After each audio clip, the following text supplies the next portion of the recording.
you're going to start your IVF treatment அப்படின்னா கப்புளோட சேர்ந்து ஒரு டீட்டெயில்டு எவாலுவேஷன் நடக்கும். அவங்களோட ஹிஸ்ட்ரி, அவங்களோட ப்ராப்ளம்ஸ் பேஸ் பண்ணி ஒரு அப்ராப்ரியேட் ப்ரோட்டோகால் முன்னாடியே சூஸ் பண்ணி வச்சு ஒரு 1 or 2 months அவங்களுக்கு வந்து diet plan, psychological counselling and also financially அவங்க ரெடியாக இருக்காங்களா இல்லையான்றது ஃபினான்ஷியல் கவுன்சிலிங் இதெல்லாம் முடிச்சிடுவோம். அதுக்கப்புறமா இந்த ஐவிஎஃப் ப்ராசஸ் எப்படி இருக்கும், எவ்வளோ நாள் இன்ஜெக்ஷன் போடுவோம், இந்த இன்ஜெக்ஷன்ஸ்னால ஏதாவது சைடு எஃபெக்ட்ஸ் இருக்குமா அப்படின்ற கன்சர்ன்ஸ் அட்ரெஸ் பண்ணுறது, அதே மாதிரி ஐவிஎஃப் மூலமாக பிறக்கக்கூடிய குழந்தைக்கும் நார்மலாக பிறக்க போகிற குழந்தைக்கும் ஏதாவது டிஃப்ரென்ஸ் இருக்கா, இந்த மாதிரி காமன் கன்சர்ன்ஸ் எல்லாம் அட்ரெஸ் பண்ணி அவங்களுக்கு ஐவிஎஃப் மூலமாக அவங்களோட சக்ஸஸ் ரேட் என்ன, இண்டிவிஜுவல் கப்புள்ஸோட சக்ஸஸ் ரேட் என்னன்றது அவங்களுக்கு எக்ஸ்பிளைன் பண்ணுவோம்.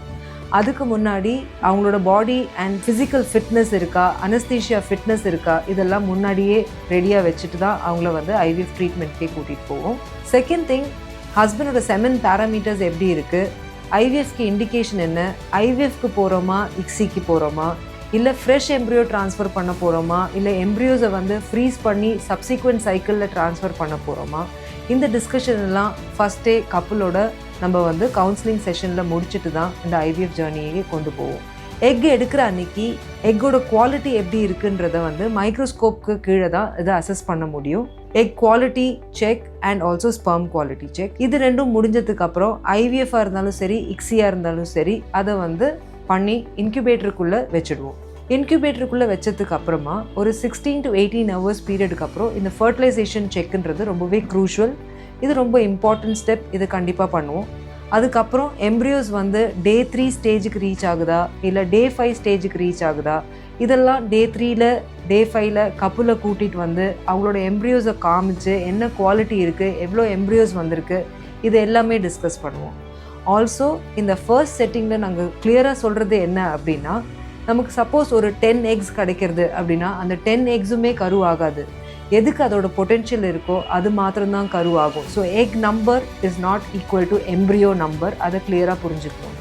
எம்ப்ரியாலஜி லேப், ஸோ அந்த லேபில் தான் உங்களோட கரு உருவாகுது, கரு வளருது. ஸோ அந்த லேபை நம்ம எப்படி மெட்டிகுலஸாக ரெடி பண்ணுவோம் அப்படின்னா, எக் ரிட்ரீவலுக்கு ஒரு நாள் முன்னாடியே லேபை தரோவாக க்ளீன் பண்ணி அந்த கல்ச்சர் மீடியா அதில் தான் வந்து நியூட்ரிஷன் அண்ட் சத்து இருக்கும் அந்த எம்ப்ரியோ வளர்கிறதுக்கு, அதெல்லாம் இன்குபேட் பண்ணி ஒரு நாள் முன்னாடியே ஆப்டிமல் என்வாயர்மெண்ட்டை செக் பண்ணி டெம்பரேச்சர், பிஹெச், இந்த மாதிரி ஏர் குவாலிட்டி எல்லாமே செக் பண்ணி வச்சுட்டு அதுக்கப்புறம் தான் எக் ரிட்ரீவலுக்கு போவோம். சப்சிக்வெண்ட் டே எக்கோட குவாலிட்டி, ஸ்பெர்மோட குவாலிட்டி பொறுத்து நம்ம ஐவிஎஃப் போகிறோமா இக்ஸி போகிறோமான்ற டெசிஷன் எடுத்து எது போனாலும் அதை வந்து இன்குபேட்டரில் நம்ம வந்து வச்சுடுவோம். அதுக்கப்புறமா 16 to 17 hours இந்த டைம் ஃப்ரேமில் ஃபர்டிலைசேஷன் செக் அப்படின்றது ஒரு க்ரூஷியல் செக், அது கண்டிப்பாக செக் பண்ணி கப்புளுக்கு இன்டிமேட் பண்ணுவோம். Day 3 ஸ்டேஜ் அண்ட் Day 5 ஸ்டேஜில் திருப்பி கப்புளை கிளினிக்கு வர சொல்லி அந்த embryo developmental stage, embryo quality, இதெல்லாமே கப்புளுக்கு பிக்டோரியல் இன்ஃபர்மேஷன் கொடுத்து கம்பைன் டெசிஷன் எடுப்போம். இது Day 3 எம்ப்ரியோ ட்ரான்ஸ்ஃபருக்கு சூட்டபுளா இல்லை Day 5 கல்ச்சருக்கு சூட்டபுளா அப்படிங்கிறது. And also fresh embryo transfer பண்ண போகிறோமா, ஃப்ரோசன் எம்ப்ரியோ ட்ரான்ஸ்ஃபர் பண்ண போகிறோமா அப்படின்ற டெசிஷனை நம்ம ரீதிங்க் பண்ணி ஃபர்தராக ப்ரொசீட் பண்ணுவோம்.